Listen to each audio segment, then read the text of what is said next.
Good morning mga pare ko. Kung makikita nyo ay nandito tayo ngayon sa Mahogany.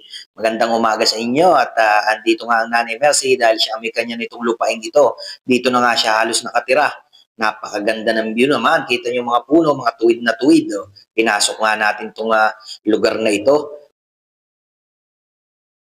Oh, tingnan mo mga pare ko, meron pa mga duyan, oh. Kita nyo. Hala. May mga duyan. Kay Tommy yung manukan. Wow, napakaganda dito, ang lamig. Naman, mahulog ka dyan. Maghapong ganito dito mga par, hindi nainit. At syempre, liwa-liwalo muna tayo. Kita nyo naman, may mga padali din naman ganun eh. Ang ganda, ganda kasi ng mga puno talaga, mamamangha ka. Kaya ito, dinala na lang din sa pagbibideo. At sa mga gusto dyan na pumwesto at maghanap ng maaliwalas na lugar, punta lang kayo dito sa Mahogany. May mga upuan, tables, saka mga duyan. Maghapong lilom dito kaya talagang marirelax kayo.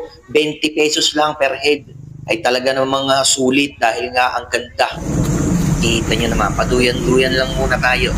Relax, relax. Kaya kung gusto nyo talagang ma-relax, pumunta kayo dito sa Mahogany. Mga pare ko, ang lupit.